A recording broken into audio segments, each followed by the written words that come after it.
Snake farming in China. आखिर कैसे सांप की खेती ने चाइना वालों को बना दिया माला माल। इस तरह चाइना में सांप की खेती करके लोग बनते जा रहे हैं अमीर।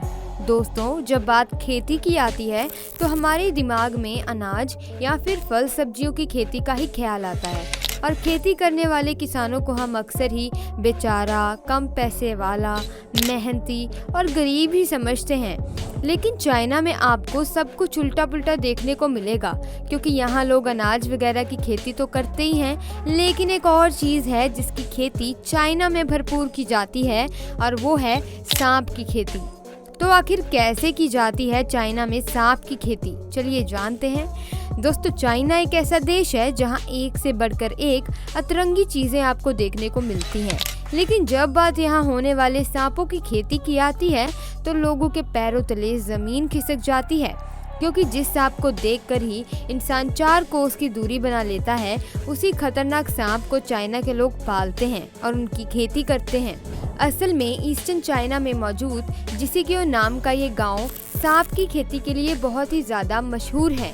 यहाँ हर घर में आपको खाना और पानी मिले या ना मिले, लेकिन दर्जनों सांप देखने को ज़रूर मिलेंगे। यहाँ मौजूद सांपों की वजह से इस गांव को स्नेक विलेज के नाम से भी पहचाना जाता है। इस गांव में रहने वाले लोग अपने घरों में सांपों को भरकर रखते हैं। इस गांव की आबादी वैसे तो लगभग 1000 है और यहाँ रहने वाला हर शख्स औसतन 30,000 सांपों को पालता है। अब आप खुद ही अंदाज़ा लगा लीजिए कैसे यहाँ पर हर साल करोड़ों की संख्या में सांपों की खेती की जाती है। और वे इस गलत फैमिली में बिल्कुल ही मत रहना कि यहाँ पर खेती किए गए सांप बिना जहर वाले होते हैं। यहाँ पर जितने भी सांप होते हैं वे एक से बढ़कर एक जहरीले और खतरनाक होते हैं। फिर चाहे अपने वार से लोगों को पागल कर देने वाले पाइथन हो या फिर एक डंक से हाथी तक को ढेर करने वाला कोबरा सांप हो। इसके अलावा यहाँ पर लोग बहुत से अलग अलग प्रकार के सांपों की खेती करते हैं। इतना कुछ जानने के बाद आपको अंदाज़ा हो गया होगा कि चाइना की ये स्नेक विलेज कितनी ज़्यादा खतरनाक है। और इससे भी ज़्यादा खतरनाक बात यह है कि यहाँ पैदा होने वाला बच्चा खिलौनों के साथ तो बाद में खेलता है, पहले उसके हाथों में सांप थमा दिया जाता है, क्योंकि जाहिर सी बात है घर में जब लाखों सांप घूम रहे हों तो भला कोई बच्चा उनसे कैसे दूर जा सकता है। इस गांव में रहने वाले लोग सांपों से बिल्कुल भी नहीं डरते, उल्टे सांपों को डरा कर रखते हैं, क्योंकि उनका कहना है कि अगर इन्हें पैसा कमाने के लिए सांपों की खेती करनी है तो इन्हें अपने काबू में रखना बहुत ज़रूरी है। इसीलिए ये सांपों को अपना दोस्त बना लेते हैं ताकि सांप उन्हें नुकसान ना पहुंचाए। और जिस तरह हमारे किसान भाई अनाज को देवता समझते हैं, क्योंकि अनाज ही उनका करता धरता है, ठीक उसी तरह से गांव में रहने वाले लोगों की रोजी रोटी सांपों की बदौलत चलती है, जिस वजह से वो सांपों की बड़ी मदद करते हैं। यहाँ तक कि कई घरों में तो सांपों की पूजा तक की जाती है। अब आपके दिमाग में ये सवाल तो चल रहा होगा कि आखिर क्यों यहाँ रहने वाले लोग इतनी बड़ी संख्या में सांपों को पालकर अपनी जान जोखिम में लेते हैं। तो जनाब, इस गाँव में लोग सांपों को केवल दिखावे के लिए नहीं पालते, बल्कि सांप के मांस और शरीर के बाकी हिस्सों को बाजार में बेचने के लिए सांपों की खेती की जाती है। आपको शायद पता ना हो, सांप के जहर से लेकर उसके मांस तक हर एक चीज़ बाजार में बहुत ही महंगी बिकती है। और आपको अगर नहीं मालूम तो बता दूं कि 1 लीटर सांप के जहर की कीमत हज़ारों लाखों में नहीं बल्कि करोड़ों में होती है। सबसे खतरनाक सांप का जहर तो 3 से 4 करोड़ रुपए प्रति लीटर की दर से बिकता है। अब आप सोच लीजिए कि सांपों की खेती करने वाले लोग इनसे निकलने वाले जहर से कितना पैसा छापते हैं। और जहर तो छोड़ दीजिए, चाइना में सांप के मीट की कितनी ज़्यादा डिमांड है, उसका तो आपको अंदाज़ा भी नहीं होगा। इस गांव में रहने वाले लोग भले ही सांप को भगवान का स्वरूप मानते हैं, लेकिन बाकी पूरे चाइना के लिए सांप किसी खाने की चीज़ के अलावा और कुछ नहीं है। तभी तो यहाँ पर सांपों को केवल पकाकर नहीं खाया जाता, बल्कि उसका बाकायदा सब्जी बनाई जाती है, और वो भी इतनी अलग अलग तरह की होती है कि सुनकर कान खड़े हो जाते हैं। और सिर्फ इतना ही नहीं, सांपों से दवाइयाँ बनाकर भी तैयार की जाती हैं।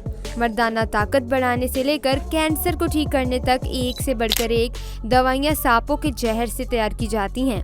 यही कारण है कि चाइना के इस गांव में लोग दिन रात सांपों की खेती करने में लगे रहते हैं। इस गांव में एक दो नहीं बल्कि पूरे के पूरे 100 स्नेक फार्मर्स हैं। आप बिल्कुल सही सुन रहे हैं, यहाँ पर लकड़ी और शीशे के बॉक्सेस में इन सांपों को पाला जाता है। जब सांपों के बच्चे अंडों से निकलकर बड़े हो जाते हैं तो उन्हें एक जगह से दूसरी जगह ले जाने के लिए प्लास्टिक के बड़े बड़े थैलों का इस्तेमाल करते हैं। सांपों को बूचड़ खाने ले जाने से पहले इनके जहर को निकाल दिया जाता है और फिर पहले तो उनका सिर काटा जाता है और जब सांप का सिर कटने के बाद वो मर जाता है तो उसका मीट निकाल कर अलग कर देते हैं और फिर चमड़े को अलग करके अलग रूप में सुखाया जाता है। दोस्तों, जहां एक तरफ सांपों का मीट का इस्तेमाल खाने और दवा बनाने में होता है, वहीं सांपों के चमड़े का इस्तेमाल बैग या फिर बेल्ट वगैरह बनाने में भी किया जाता है। अब ये सब जानने के बाद आप सोच रहे होंगे, आखिर इस गांव के लोगों के पास सांपों की खेती का आइडिया आया कैसे? असल में इस गांव में यांग होंग चैंग नाम का एक किसान रहता था। एक बार ये किसान इतना ज्यादा बीमार पड़ गया कि गरीबी के कारण वो अपनी दवा तक के पैसे नहीं जुटा पा रहा था, जिस वजह से उस किसान ने अपना इलाज करने के लिए एक जंगली सांप को पकड़ा और सांप से एक दवा बनाकर तैयार कर ली, जो खुशकिस्मती से उस आदमी को असर कर गई और वो ठीक हो गया। तब जाकर लोगों को पता चला कि सांप ना सिर्फ इंसान की जान ले सकता है, बल्कि सांपों के शरीर से बनकर तैयार हुई दवा इंसानों की जान भी बचा सकती है।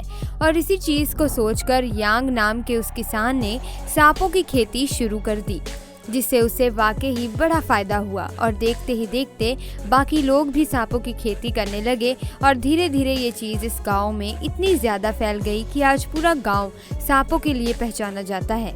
वैसे तो यहाँ के लोगों को सांपों से डर नहीं लगता, लेकिन एक सांप ऐसा भी है जिसका नाम सुनकर ये थोड़ा सहम जरूर जाते हैं और वो है 5 स्टेप स्नेक। इसका ये अनोखा नाम ऐसे ही नहीं पड़ा, बल्कि जिस किसी को भी ये सांप काट लेता वो मुश्किल से 5 कदम भी नहीं चल पाता और वहीं गिरकर मर जाता है। इसीलिए इस सांप की कीमत बाजार में बहुत ज्यादा है, क्योंकि इसका जहर बहुत तेज होता है। इन सांपों को पालने के लिए विशेष प्रकार के पेड़ों की जरूरत पड़ती है। अब आप देख सकते हैं कि कैसे ये लोग सांपों की खेती करके पैसा कमाने का कोई भी तरीका नहीं छोड़ते। लेकिन जब से कोरोना वायरस आया है, तब से जानवरों के मीट को बेचने पर चाइना की सरकार ने पाबंदी लगा दी है। और जब ये पाबंदी लगी थी तो उस गाँव के कई लोगों को बेरोजगारी की मार झेलनी पड़ी थी।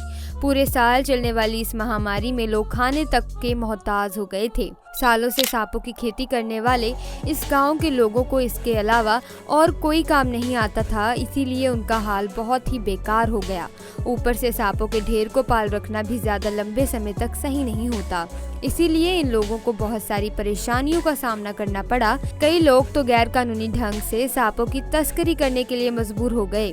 हालांकि अब हालात बदल चुके हैं। वापस चाइना में लोग दबाकर जानवरों का मांस खा रहे हैं, और फिर चाहे वो कुत्ता हो, सांप हो या फिर बिल्ली हो, चाइना के लोग किसी भी जानवर को नहीं छोड़ते।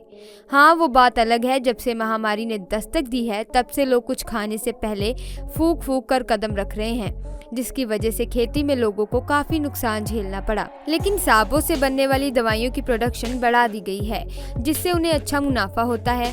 अब आप खुद सोच लीजिए कि चाइना के इस गाँव में लोग अपना घर चलाने के लिए किस तरह खतरों से खेलकर इन जानलेवा सांपों को पालते हैं, ताकि वो अच्छा मुनाफा प्राप्त कर सके। वैसे दोस्तों, क्या ज्यादा पैसे के लालच में सांपों को अपने घर रखना पसंद करेंगे आप, या फिर दूर से इन्हें नमस्ते दुआ सलाम करके खुश रहेंगे?